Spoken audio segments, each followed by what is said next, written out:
On a quiet night in Atlanta, Georgia, what was supposed to be a simple meeting to settle a debt turned into a night of terror and near tragedy. The victim, Clevian Lambert, a man in his 30s, arrived at a secluded parking deck believing he was about to receive the $1,000 he was owed. Instead, he found himself in the middle of a violent and shocking betrayal. The meeting was a setup, carefully planned by someone Clevian once trusted, a person he had been romantically involved with in the past. When he refused her advances, the situation spiraled out of control.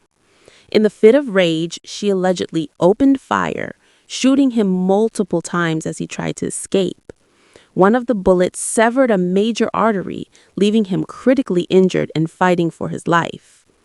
Emergency responders rushed to the scene, and Clevian underwent 10 hours of surgery, along with several blood transfusions just to survive. While the shooter was later terminated from her position in law enforcement, shockingly, she was not criminally charged. Instead, Clevian himself was charged with assaulting an officer, a decision that had sparked outrage and raised serious questions about accountability and justice within the police system. Clevian Lambert's life was nearly stolen from him in a single night. A hardworking man who had spent time rebuilding his life after past mistakes, he never imagined that trusting someone he once cared for would leave him fighting for his survival. It all began when Clevian received a message from someone he thought he had put behind him, Cheryl Loss High Clark, a married police officer. Months earlier, the two had been romantically involved, but when Clevian entered a serious relationship, he decided to end things with Cheryl. Unfortunately, Cheryl wasn't ready to let go. On that fateful night, Cheryl lured Clevian to a secluded parking deck, claiming she wanted to repay the $1,000 she owed him. Believing he was simply going to collect his money and move on, Clevian agreed to meet her. But this wasn't a meeting to settle debts. It was a trap. When Clevian arrived, he quickly realized something wasn't right. Instead of handing over the money, Cheryl began pressuring him to rekindle their relationship. When he rejected her advances, the situation turned violent. An argument erupted, and Cheryl's tone shifted from desperation to rage. According to Clevian, Cheryl tried to manipulate him, using intimacy as a bargaining chip. But when he refused, she allegedly drew her weapon. "Take your hand off the gun," Clevian reportedly pleaded, his voice cracking in panic. "Stop! You're going to get shot," Cheryl screamed back as the confrontation spiraled out of control. As Clevian turned to leave, gunfire erupted. The first 2 shots ripped through his body, sending shockwaves of searing pain through his arm and chest.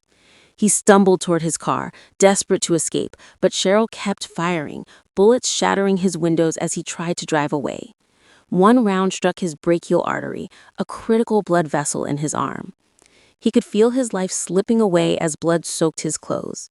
Fighting to stay conscious, he pressed the accelerator, racing to escape the women who was supposed to protect lives, not take them. When officers and medics arrived, Clevian was barely hanging on. His injuries were catastrophic.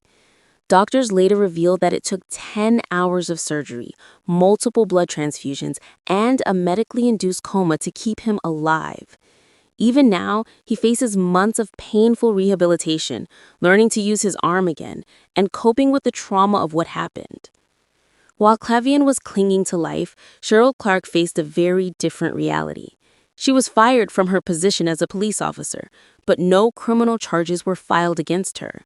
Instead, shockingly, Clevian himself was charged, accused of assaulting an officer. This turn of events left Clevian feeling betrayed by the very system meant to protect him. "Firing her isn't justice," he said, his voice filled with anguish. "She nearly killed me.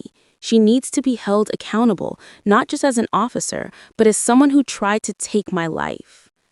As Clevian continues his long road to recovery, his case raises serious questions about accountability and the imbalance of power between civilians and law enforcement. How can a man who barely survived a violent attack be the one facing charges, while the person who shot him walks free? This is more than just a story of heartbreak and betrayal. It's about a survivor who refuses to be silenced and who is demanding justice not just for himself, but for anyone who has been wronged by those who abuse their authority.